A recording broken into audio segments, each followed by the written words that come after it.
संवित सुणांदा सुनो नी सखियों मैं ते ਤੁਹਾਡਾ ਹਾਂ आधार।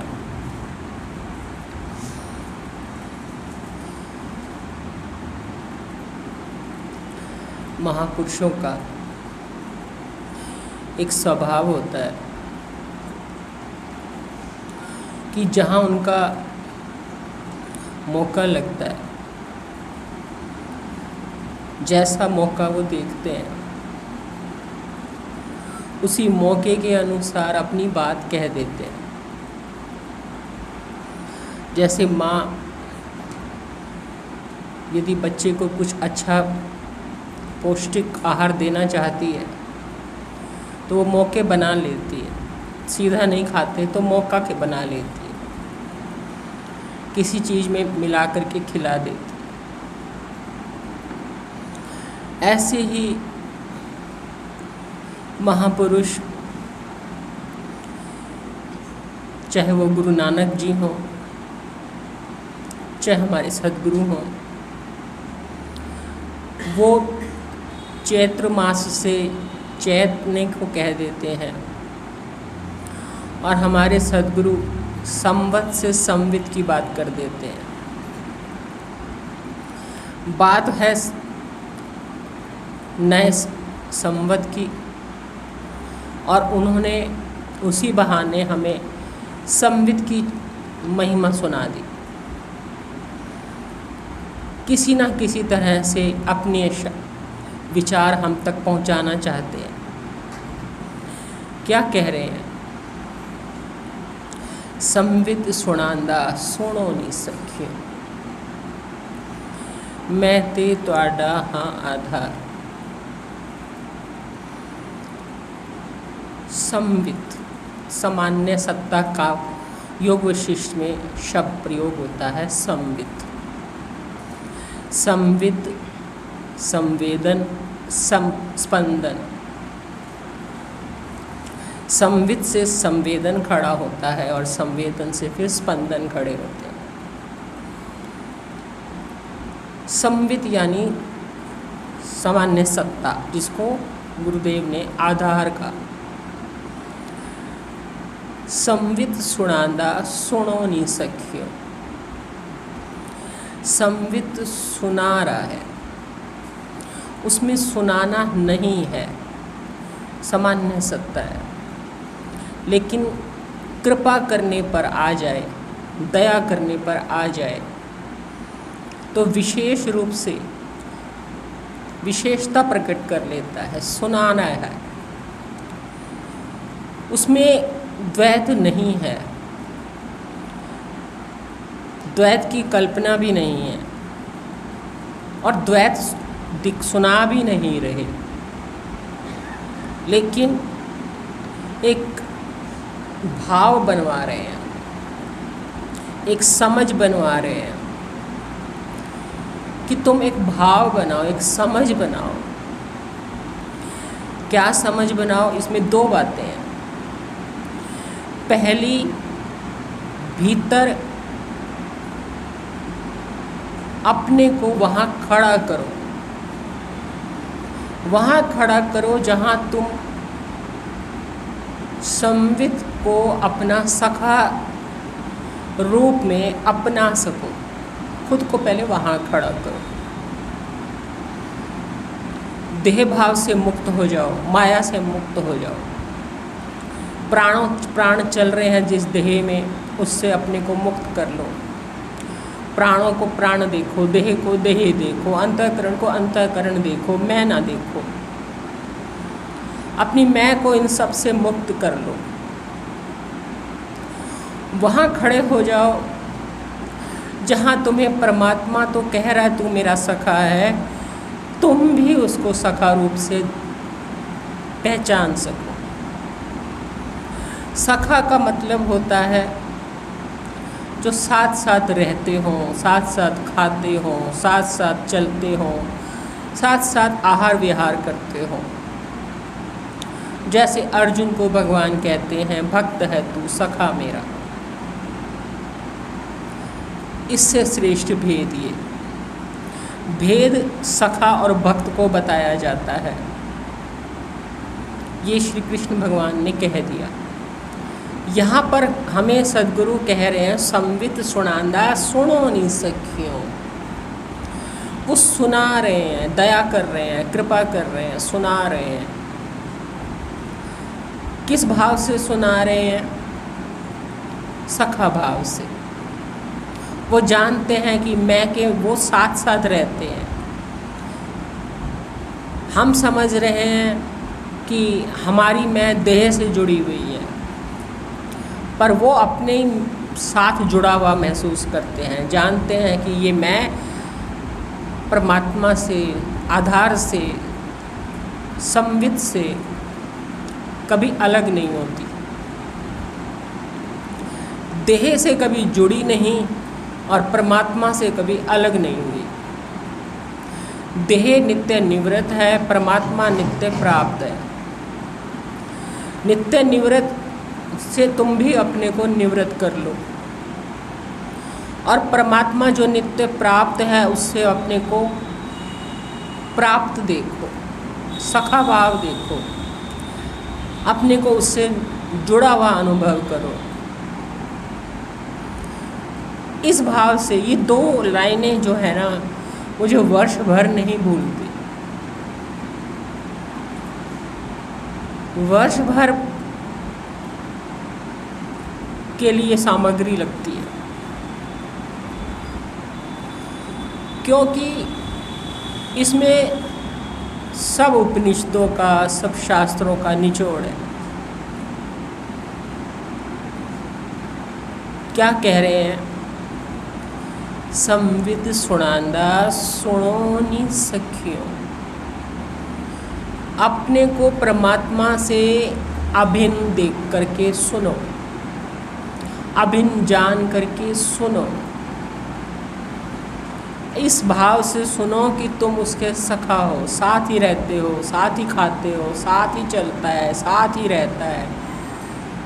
श्वासों में चेतना बन के वही बैठा है, वही तुम्हारी धड़कन बन के बैठा है।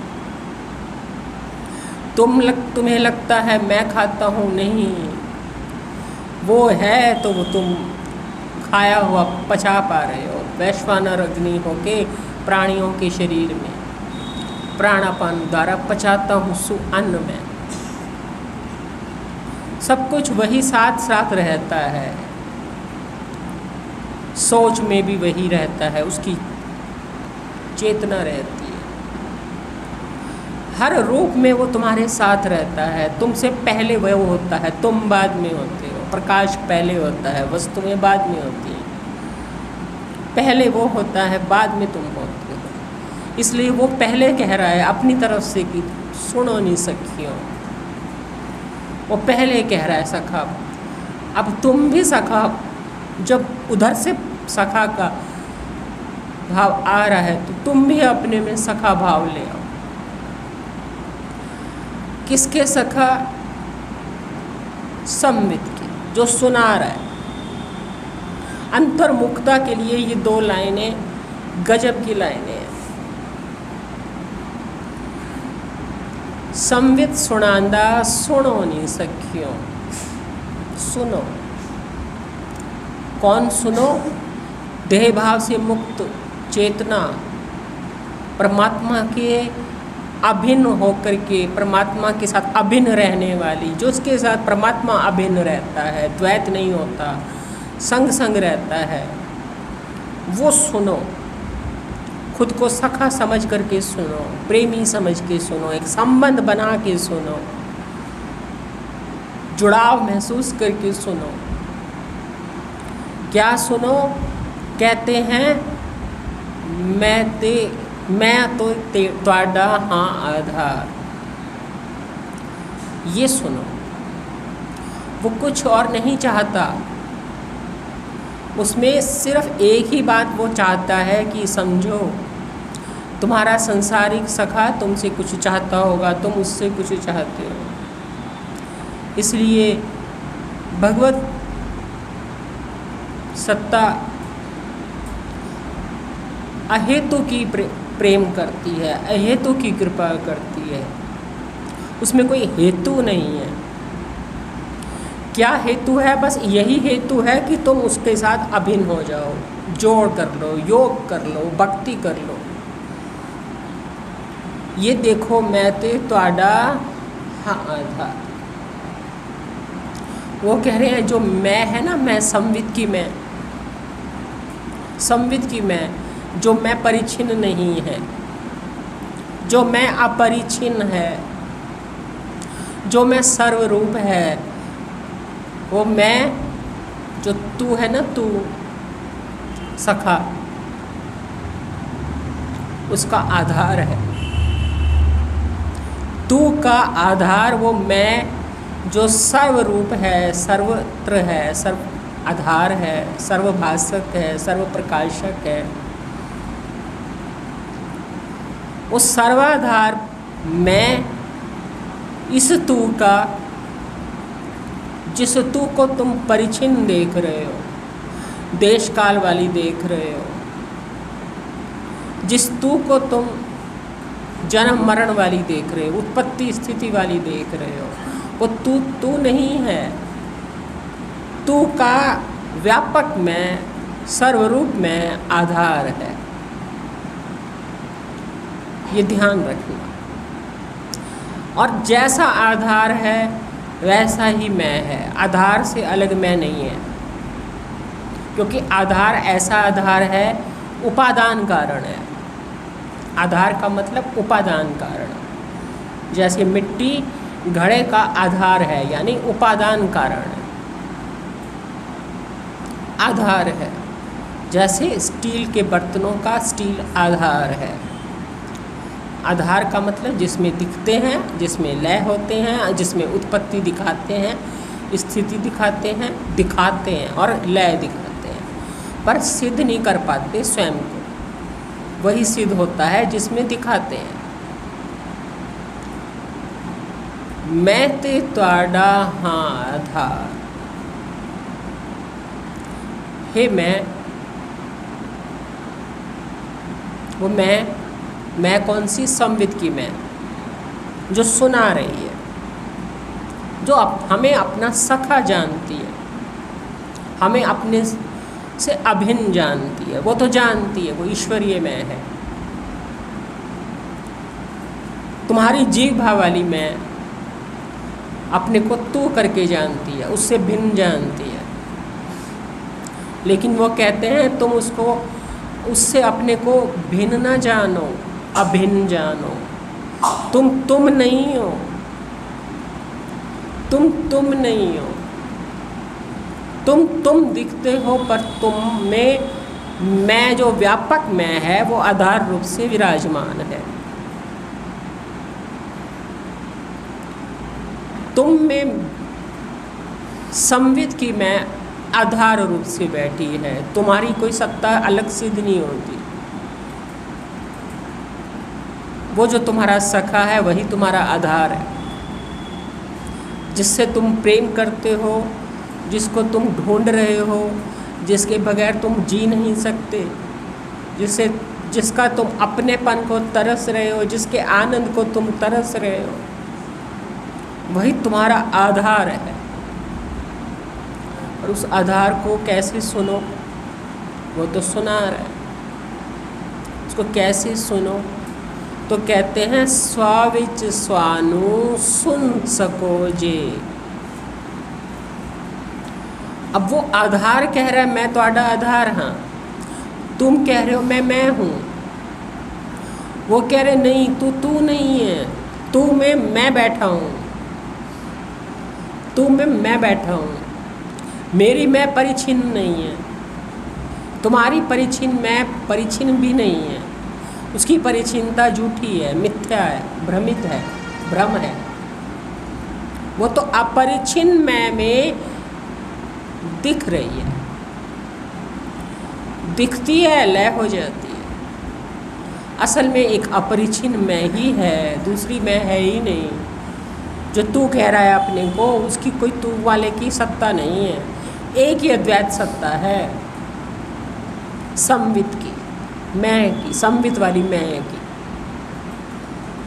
एक ही अद्वैत सत्ता है। पर उसको सुनो कैसे?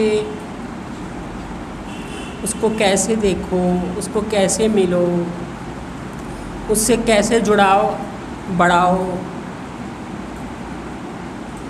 वो कहते हैं एक ही तरीका है, कुछ ना सुनो, कुछ ना बोलो, ना बोलोगे ना सुनोगे।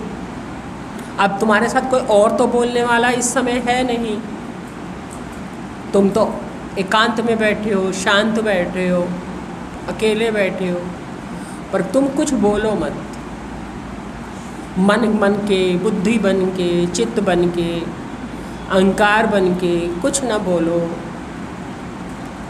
जब तुम कुछ मन बन के, बुद्धि बन के, चित्त बन के, अहंकार बन के कुछ नहीं बोलोगे तो तुम ही रह जाओगे। तुम इनका बोलना सुनो मत, इनको बोलने ही मत दो। कैसे ना इनको बोलने दें, ये तो हर पल बोलते हैं, समस्या हो सकती है। इस समस्या का उपाय बताया हमारे गुरुदेव ने। उन्होंने कहा कि तुम बस क्या कैसा को छोड़ दो। मन बोले, वो क्या बोल रहा है तुम सुनो मत, वो चुप हो जाएगा। बुद्धि बोले तुम सुनो मत, चुप हो जाएगी। अभ्यास करो, वैराग लाओ, वैराग सहित अभ्यास करो। मन बोले मत सुनो, मत सुनो मतलब उसके साथ बह मत जाओ, वो जो सुनाए उस सुनने में ध्यान ना दो। कुछ विचार बुद्धि लाए सुनो मत, अवहेलना कर दो।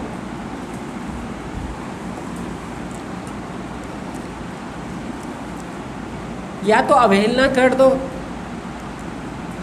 अवहेलना करने का मतलब कुछ प्रतिक्रिया नहीं है।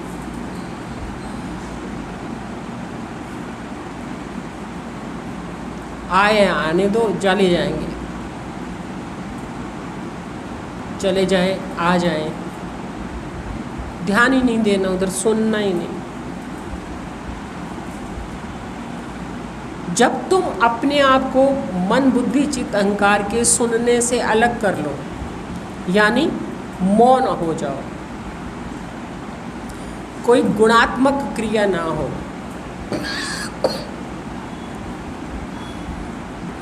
कोई गुणात्मक क्रिया ना हो, गुण साम्य अवस्था आ जाए, गुणों की सम अवस्था आ जाए, मौन हो जाओ। कोई क्रिया भी ना, क्रिया के विपरीत प्रतिक्रिया ना करो।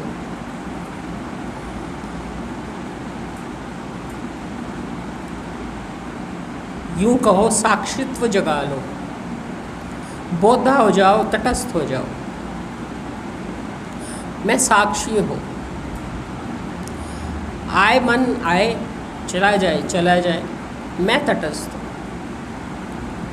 मैं प्रकाशक हूँ। इसके अभ्यास से धीरे धीरे तुम अपने साक्षित्व को ही सुनोगे, बस और कुछ नहीं सुनोगे। यही सुन पाओगे कि मैं साक्षी हूँ। अपने आप को बार बार पहले तो ये सुनाओ कि मैं साक्षी हूँ, ये एहसास कराओ मैं साक्षी हूँ।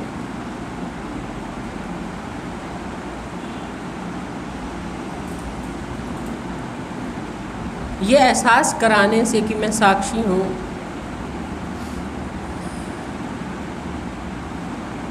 साक्षी साक्षी एहसास कराते कराते साक्षी साक्षी कहना भी अपने आप को सुनना भी बंद हो जाएगा, क्योंकि कहना बंद हो जाएगा।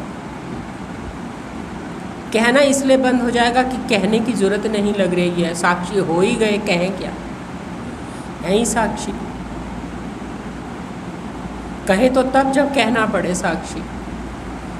पहले कहना पड़ रहा था कि मैं मन नहीं हूँ, साक्षी हूँ, ताकि मैं मन की ना सुनूं, अपने आप को साक्षित्व सुनाऊं, तू साक्षी है। फिर आपको धीरे धीरे कहना नहीं पड़ेगा कि तू साक्षी है, तुम साक्षी हो जाओगे।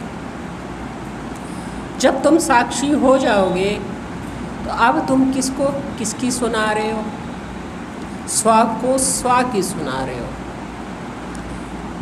क्या सुना रहे हो? स्व विच स्वानु सुन सको जे। अब तुम स्व में स्व को सुन रहे हो, यानी प्रकाशक को सुन रहे हो, आधार को सुन रहे हो। कहाँ सुन रहे हो? कोई दूसरा नहीं है। अब कोई दूसरा नहीं है जो अपनी सुना रहा है, क्योंकि दूसरा तो साक्षित्व जागने से अपनी कहनी बंद कर दी। क्योंकि जब तक हम साक्षी नहीं होते तब तक ये अपनी सुनाते हैं। एक उदाहरण देते थे हमारे गुरुदेव कि गंदगी वहीं रहती है जहाँ चेतन की दृष्टि नहीं जाती। एक बार जहाँ चेतन की दृष्टि चली जाती है वहाँ गंदगी नहीं रहती। तुम चेतन हो, तुम अन्वय व्यतिरेक की दृष्टि से इस गंदगी को अलग करो। अन्वय व्यतिरेक ये कहता है कि तुम अनुस्यूत हो, बाकी सब व्यतिरेक है, व्यभिचारी है, बदल जाता है।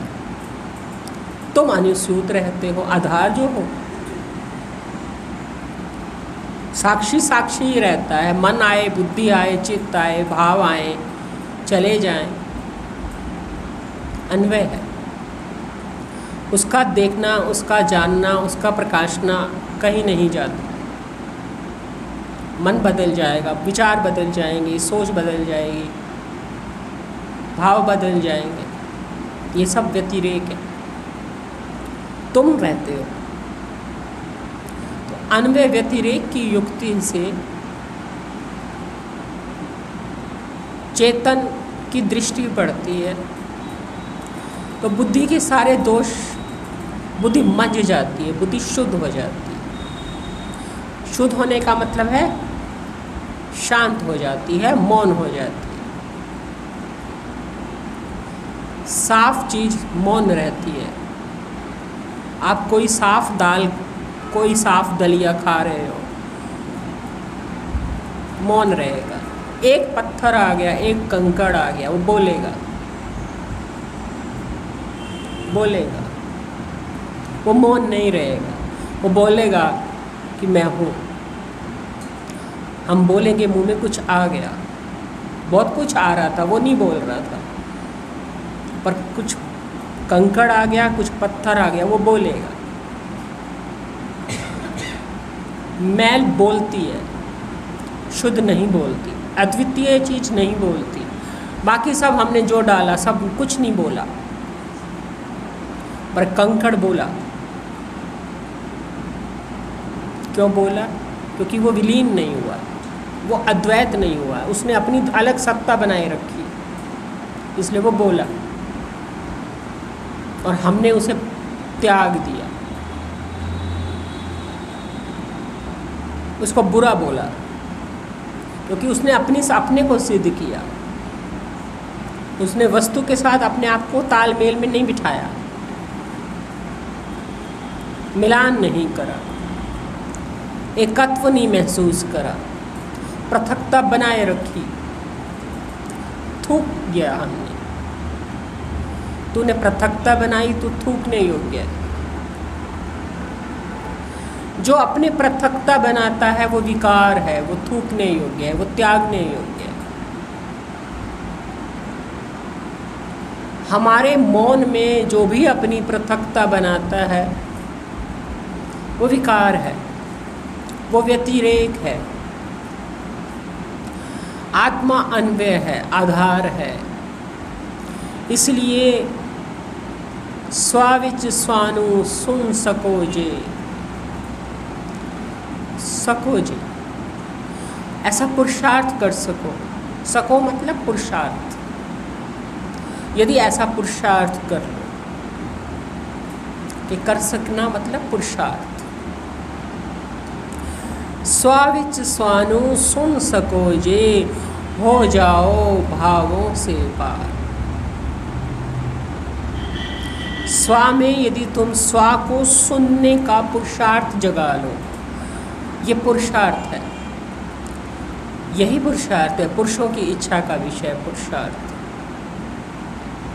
क्या पुरुषार्थ है? कुछ ना सुनना, भिन्न को ना सुनना, आप में आप को सुनना, स्व में स्व को सुनना। स्व में स्व कौन है? साक्षी में प्रकाशक, साक्षी प्रकाशक है। साक्षी की प्रकाशकता सुननी, साक्षी की आधार रूपता सुननी, साक्षी की आनंद रूपता सुननी, साक्षी की अजन्मा रूपता सुननी, अविकारता सुननी, निर्विकारता सुननी, तटस्थता सुननी। उसके कोई विशेषण सुन रहे हो, स्व को ही सुन रहे हो और किसी के बारे में नहीं सुन रहे। ये पुरुषार्थ है। इस पुरुषार्थ में दिलचस्पी बहुत पुण्यों से जागती है, सबकी नहीं बनती। कोई ऐसा हृदय होता है जिस पर ऐसी कोई ईश्वरीय अनुकंपा, सद्गुरु अनुकंपा, स्वपुरुषार्थ होता है, तो स्व विच स्वानु सुनने की प्रबल पुरुषार्थ होता है, सुन सको जे। और ये प्रबल पुरुषार्थ कर देता है हर तरह के भावों से पार। भाव वो वस्तु हैं जो उत्पत्ति स्थिति लय दिखाते हैं, और उत्पत्ति स्थिति लय एक ऐसा माया जाल है, भिन्न रूप में यदि देखा जाए, अभिन्न रूप में तो आधार है,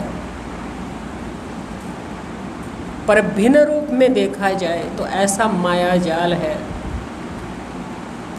जो सारी मनुष्यों को उलझाए हुए है।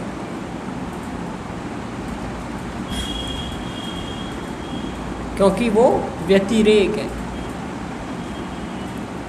अभी आप कुछ सुन रहे हो, उसकी उत्पत्ति हुई, फिर वो बात कही, उसकी स्थिति हुई, फिर वो बात खत्म हुई, उसका लय हो गया, फिर दूसरी बात उत्पन्न हो गई, फिर तीसरी उत्पन्न हो गई, उसकी स्थिति हुई, फिर उसका लय हो गया, फिर काम की उत्पत्ति हुई, अब ये काम करना, इसकी उत्पत्ति हुई, उस संकल्प की उत्पत्ति हुई, उस भाव की उत्पत्ति हुई, फिर उस भाव की स्थिति हुई, उस भाव का लय हो गया। उत्पत्ति स्थिति लय, उत्पत्ति स्थिति लय, कभी काम की, कभी विचारों की, कभी भावों की, कभी संबंधों की, कभी मैं की, कभी मेरे की, कभी तू की, कभी तेरे की। इसने सारे संसार को व्यवहार में उलझाया हुआ है। उत्पत्ति स्थिति लय के अलावा और कुछ ही नहीं है, तीन गुण ही है और कुछ भी नहीं है। गौर से देखो तो लाए हमारी तरफ से, तो जब हम लाए तभी उत्पत्ति है, हमने बनाया स्थिति है, खा लिया लय हो गया। फिर कुछ और नई उत्पत्ति है, तो उसकी स्थिति है, उसका लय। संसार तीन गुणों में सिमट गया है। समेटो तो तीन गुण हैं, फैलाओ तो अनंत है, अपार है माया।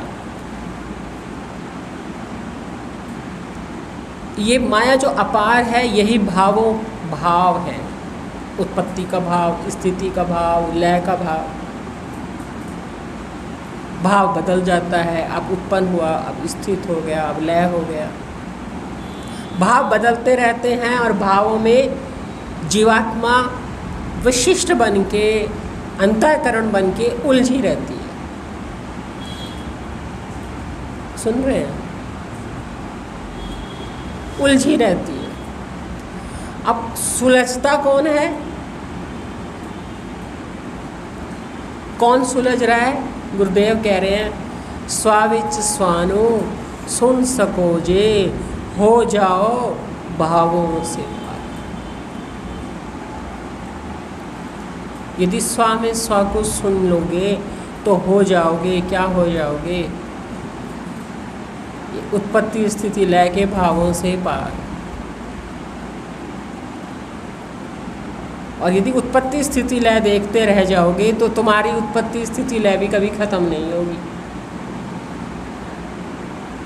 क्योंकि तुम्हारे पे माया का प्रभाव रहेगा और माया का प्रभाव तुम्हें भी उत्पन्न स्थित और लय करता रहेगा, क्योंकि तुम माइक दृश्य के प्रभाव में हो। तो तुम्हारा भी जन्म मरण कभी खत्म नहीं होगा, क्योंकि भाव उत्पत्ति स्थिति लय के बनेंगे। और बिना भावों से पार हुए, आधार रूपता को पहचाने बगैर, स्वा में स्वा को सुने बगैर आधार रूपता पहचानी नहीं जाती, क्योंकि साक्षित्व से आधार रूपता पहचानने के लिए स्वा में स्वा को सुनना पड़ेगा। सुनना पड़ेगा मतलब पुरुषार्थ करना पड़ेगा, दांतों से दांतों को पीस के परम पुरुषार्थ करना होगा। इस परम पुरुषार्थ का फायदा कह रहे हैं हो जाओ भावों से पार। पर ये भावों से पार होना जितना सुखद, जितनी शांति देने वाला है, उतना इसकी प्यास जागना विरले में विरला है। क्योंकि सारे संसार को भाव प्यारे हैं, सब संसार को उत्पत्ति स्थिति लय प्यारी है, क्योंकि माया प्यारी है। मायापति से, आधार से जहाँ जा कर के कुछ सुनना ना रहे, उससे प्रीति कोई निष्कामी पुण्यवान कर पाता है।